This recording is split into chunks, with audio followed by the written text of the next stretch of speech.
I think I'm literally on camera saying, when they come for him, you better stand up for him, because they will come for him. And they've come for him. You can see by the coverage of him going to a bloody basketball game on a holiday he was allowed to go on. Yeah. Like, there's no one else gets treated like that.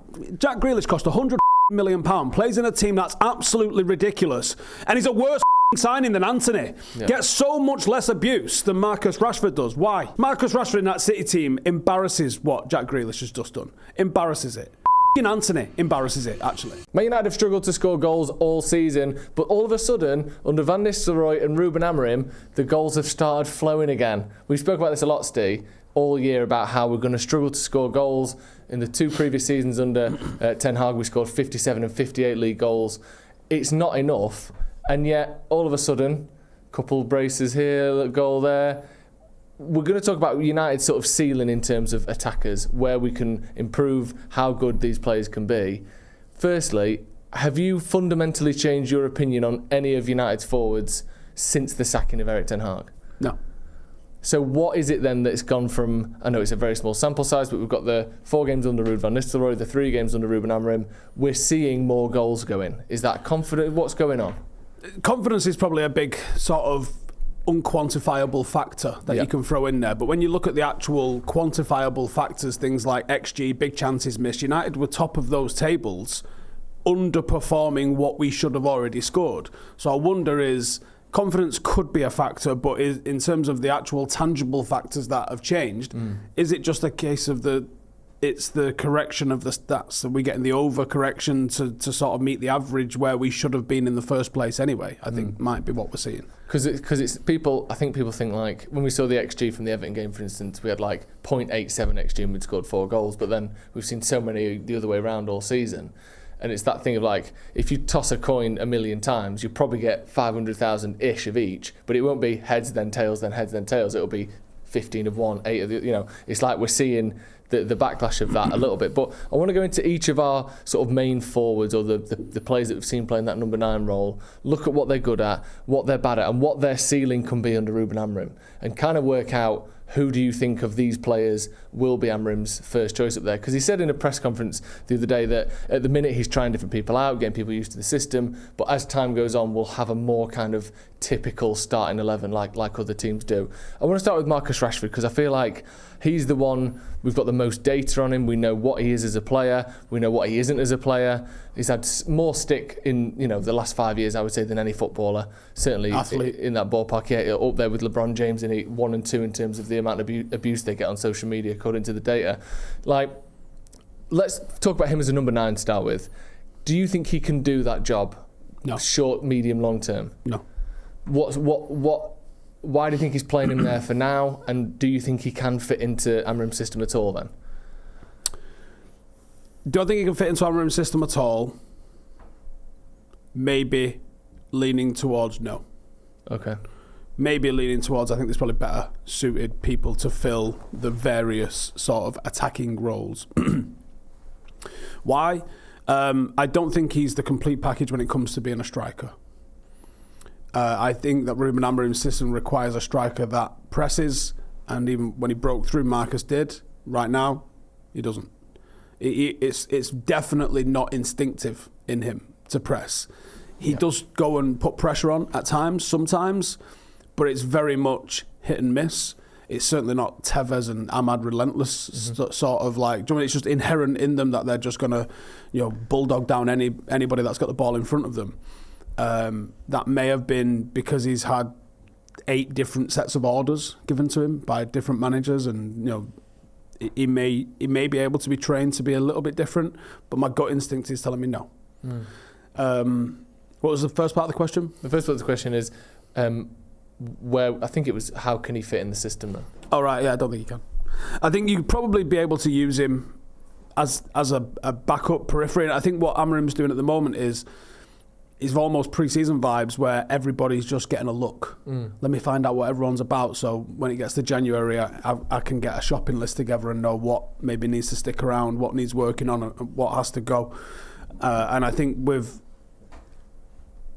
Marcus, if he wanted to stick around and be second fiddle to someone, I think he could do that, and he could fulfil a good role with us doing that. But the wages that he's on and his status internally, but also at the club and all the rest of that sort of stuff might dictate that that's not feasible for anybody to sort of have happen. You can't have.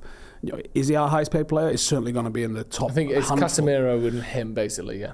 He's in and around that. I don't think you can have your big money player being someone that isn't just absolutely delivering on either performances or goals. We saw it in that Everton game. He was sort of, at times he was the number 10, and at times from that position he was kind of breaking through the lines and going ahead of Zirkzee. We saw for the third goal. Yeah, it was the third goal, wasn't it?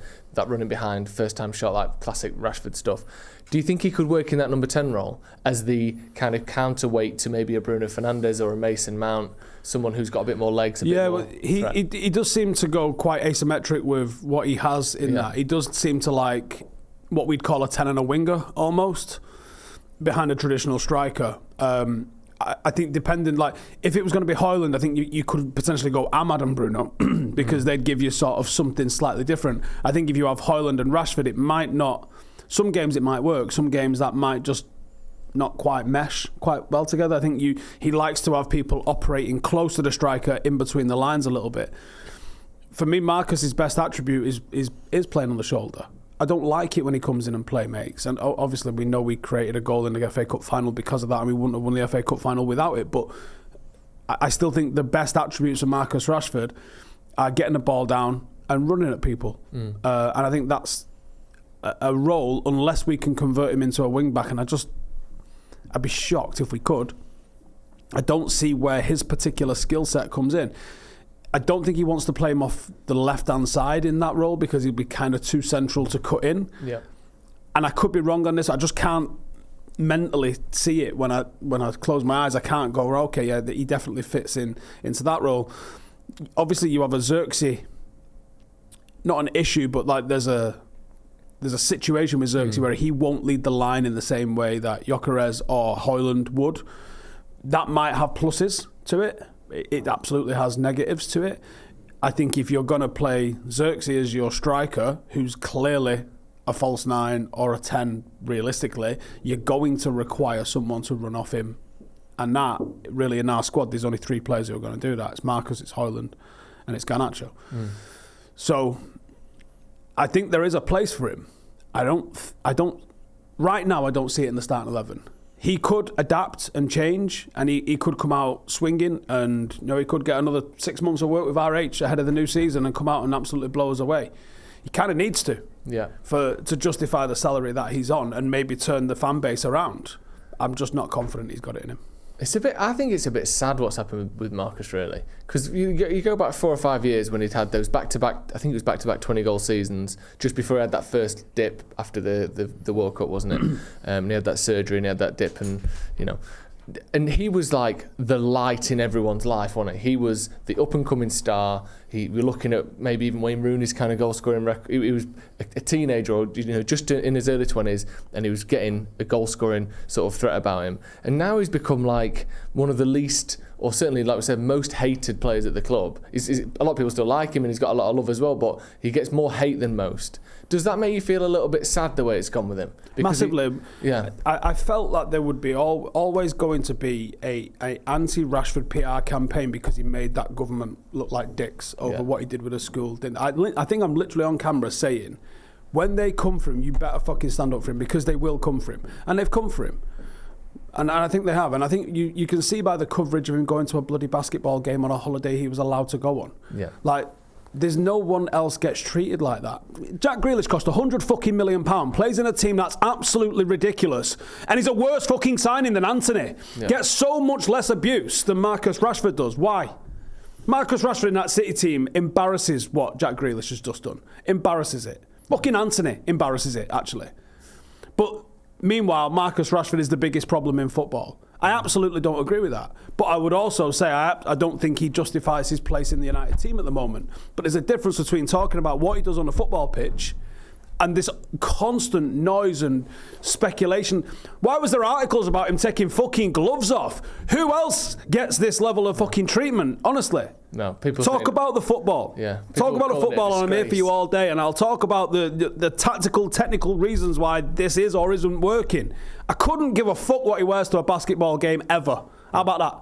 How about he's a fucking absolutely loaded millionaire that likes basketball and dressing how I wouldn't dress. But I'm not going to tell another man what to wear when he's going out. How about that? No, good idea.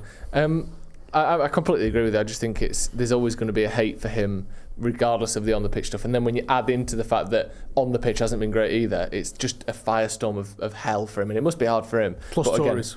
Plus Tories, of course. Let's move on to our next striker then.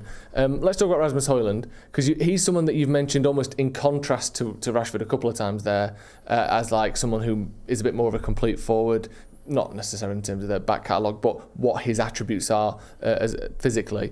Is he someone that you can see working?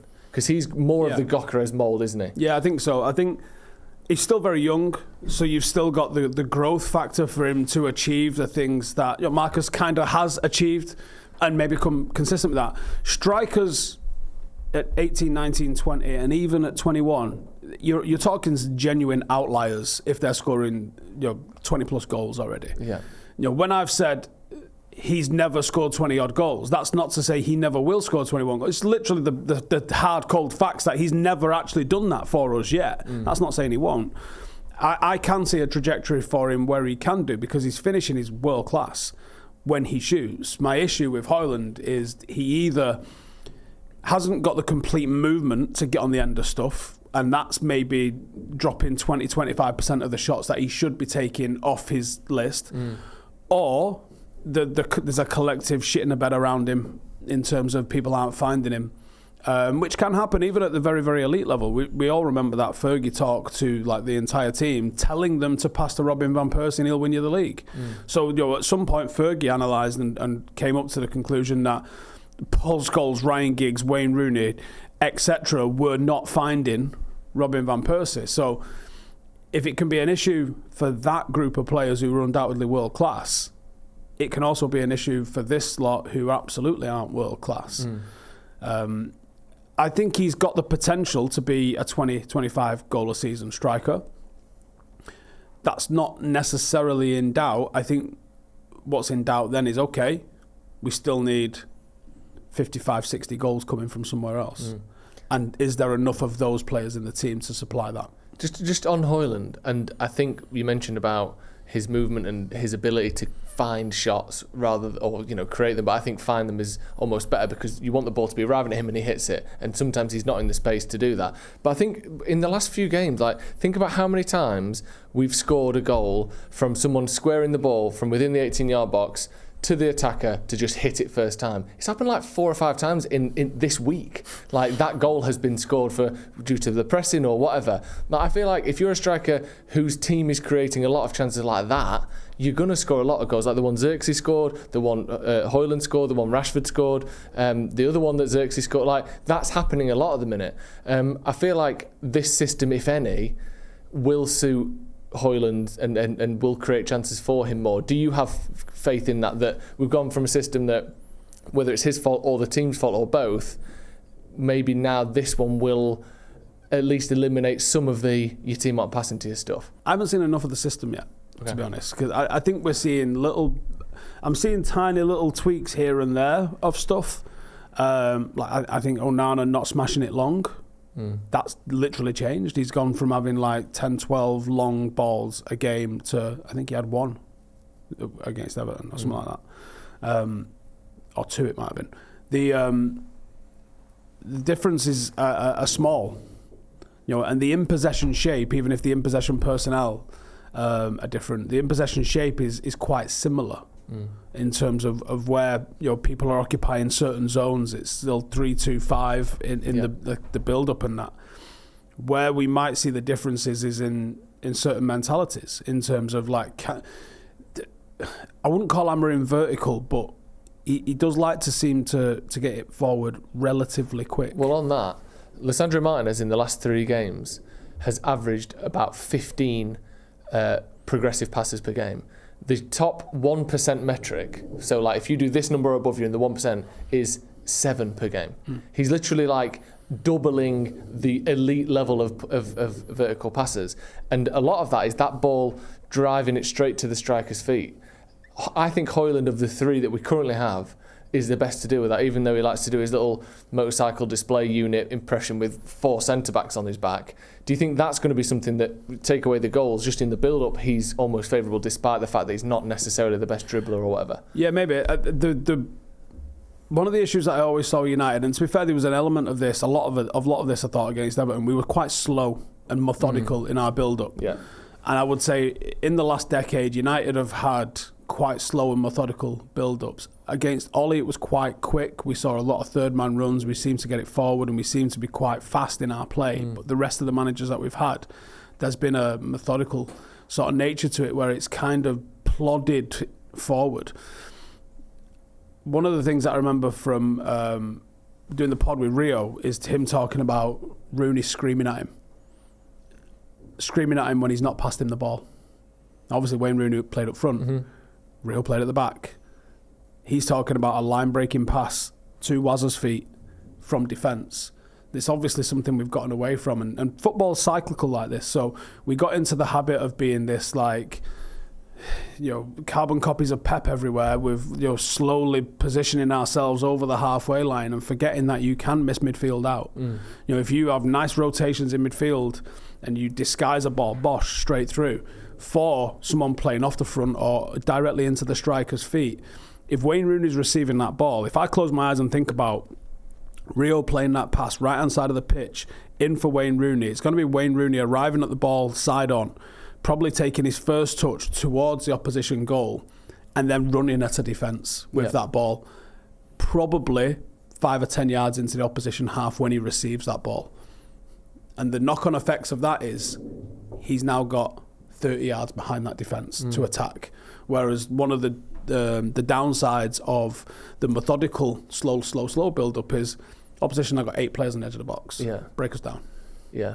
And I think that's where, if you look at City, like you mentioned, Haaland was such a breath of fresh air for them in that first couple of seasons, because now you can dink it to the back post and he's going to beat a centre-back in the air, or smack it across goal with De Bruyne. Even 5 yards out, he'll get to that first. If you look at some of the goals we've scored in the last week or two, we're like running into free space. Ahmad's pressing obviously has been a big part of that, but you almost manufacture sort of mini counter-attacks even when you have the ball, because you allow them to come onto you and then quickly play through. That's been a thing that's happened this season. I'd love to see the data on it in terms of how many goals have been a direct result of opposition pressing a team that plays out. Because playing out now is so prevalent, and because a mistake when there's only 2 or 3 people at the back when you're playing out. You're not set. You haven't got all the people behind the ball. People have clocked on and realised that if we win the ball there, well, they're playing out and they're not smashing it long. We win the ball there, whatever the percentage, if it's 1 in 4, that's really high still. If we 1 in 4 times get a shot off from that, that's money. Yeah. And I think looking lower down the league at teams who try and play like that but don't have that kind of Pep City quality when they're not all injured, but the likes of sort of Southampton and Bournemouth and Brentford, I've seen those kind of teams giving it up a lot. Southampton especially. Yeah, exactly. That's been a big problem for them. So United seem to be trying to capitalise on that, and I think personally Hojlund's a good one for it. Let's move on to Zirkzee then. And obviously, I don't know, he's not in the conversation here, but Christ, I think he had 4 tackles the other day. Like, he's like the smallest. It's like 11 out of 14 duels. His duels this season are ridiculous, like genuinely ridiculous. Yeah, it's mad how good he's been. Zirkzee then, obviously the last number 9, if you call him a number 9, and maybe the fact that when he said I'm not a 9, I'm not a 10, maybe that was enough to go, well, they're the 2 positions, see you later. But he's here, and there have been a lot of questions about him, his quality, off the ball work, all these things. He got 2 goals at the weekend, and whilst there were weaknesses to his performance, as there is with everyone, for once I could clearly see his strengths, and we've not been able to see that enough. Do you see him working under Amorim for any length of time? Yeah, I think he could be an option in the 10. We saw him sort of as an option in the 9 the other day, but I absolutely think he'll be a 10 for us. Or, even if he plays he's playing the 10. Yeah. If you're going to play him in the 10 alongside Bruno, and it's a Rashford or something. Okay, well, Rashford's leading the line then, so he's the 9. I don't care what you wrote on your bit of paper. The average position map for the Everton game, Rashford was the 10, but he was in front of Zirkzee, as you'd imagine. Yeah, the only difference is he was quite central, Zirkzee. He wasn't really drifting even to either of the half spaces. He was pretty central for it, which does lend the idea that he is the 9. But yeah, I mean, if you could he's sort of channeling his inner Mark Hughes at the moment, but failing to do the actual Mark Hughes thing of holding off an entire back foot. He looks like he could. He looks like Jonah Lomu, doesn't he? He's big, isn't he? Huge! Yeah. Huge. It's like he doesn't know it. Yeah. I wonder if he had a growth spurt late in life or something. Like about a fortnight ago, because he don't play like he's been a big boy his entire life, does he? No, he doesn't. But I wish he would just, because look at him. You could easily see him like Hadoukening someone over the shoulder, couldn't you? But I don't know if he knows he can do that. No. Do you think he can score more goals? I know he got 2 the other day, but can he ever be a 20-plus goal He was striker? getting more shots per game than Hojlund was under Ten Hag. He was. He was missing them, but he was getting more shots. He has scored pretty good numbers from not great amount of shots back when he was in Italy. I think if we're going to continue to try and look to overload in the manner that we do with that 5 getting forward, and obviously you've got a couple of players close to him, one probably being the 9 with him being the 10. If he's going to try and hold it up and link play the way he does, he's got people quite close to him, which you don't necessarily have in a 4-2-3-1 or a 4-3-3. If he can initiate attacks by the up, back and through, starting by going up to him, he can set it off for somebody, and then there can be movement in and around the box. He was just a little bit slow, I thought, getting into the box for a few of the crosses that were coming in. Obviously, he got on the end of 2 of them, but there was 3 or 4 where it went in there and he weren't there. Yeah, and Amorim mentioned that, didn't he, after his first game? He said Zirkzee needs to get in the box quicker, needs to remember he's a number 9 kind of thing. So he's obviously telling him to do that. Do you think, obviously, I don't see him being maybe starting every single week for us, but like I think people sort of forget that if you're in the squad, like look at Julian Alvarez is the one I always mention. There is no question that Erling Haaland was the first choice number 9 for Man City. Alvarez played, I think, 40 or 50 times, 40 odd times that season and scored 20 goals as the backup. That is a very active backup. Do you think Zirkzee could be that kind of guy rotating with someone else? Yeah, United haven't really had a squad to talk of and options, whereas I think just all of a sudden, apart from in the wing-back area where we look horrific, I think there are suddenly, because of the change of shape, options up front. There are options in defence, weirdly. It's mad that we was all like, I don't know where Lenny Euro's going to end up playing. And everyone was like, don't worry about it. And now we finished the game the other day with Casemiro, Luke Shaw and Mazraoui's our back 3. Yeah, and it was fine. Yeah, it was absolutely fine. I can see Harry Maguire being like great backup rotation option. Can I clip that, please? I can see Harry Maguire being gread. Can someone clip that up and send that to me, please? I've never thought I'd say that. As backup to De Ligt. No, as just being the sort of like head the ball goon. Yeah. That sort of knits together, isn't necessarily asked to press, can cover up for his pace a little bit. I think you've got options in terms of Mazraoui. I don't know what else to say. I might just start touching right. Mazraoui and Euro are great options on the right hand side. Luke Shaw is obviously now a centre half. I don't know if he knew that, but him and Martinez on the other side. You've got 6 centre halves there, and we've not even talked about Johnny Evans, I know, who hasn't put a foot wrong like ever. Yeah, it's quite exciting, isn't it? Do you think these 3 strikers that we've got is enough for this season to be challenging for Europe and top 4? No. You don't? So where do you think the ceiling for these 3 is in terms of a league place for United? At the moment, I think we have to address the left wing back area, which I know isn't a striker's question, but I think we have to address the left wing back area. If we can do that effectively, because you might bring in Chilwell and he might just be injured. I mean, the odds of that are probably quite strong. I think it's less about where these strikers are played and deployed and can they score it. I think it's can we get Bruno on 12, 14 goals? Who's going to play in the other 10? Is it going to be one of these? Is it because you're talking about strikers there, but actually Zirkzee or Rashford might play in the 10 alongside Hojlund, realistically. Can they hit 15? If they can hit 15 apiece and get 25 out of the main man, you still need 30 goals from somewhere to, all right, not need 20, but you want to be aiming for like 80, 85 goals to be in that sort of shout. Who's our guy? Cole Palmer would be brilliant in that role now, wouldn't he? In a 10 just off. Christ, could he score 20? Yeah. Who's going to do that for us? Can Bruno do that? You might need two players over 20. Yeah. You might need two players over 20 to do this. Can Ahmad keep chipping in? Can he get over 10? Who's the left wing back that we're going to get? Can he? Yeah.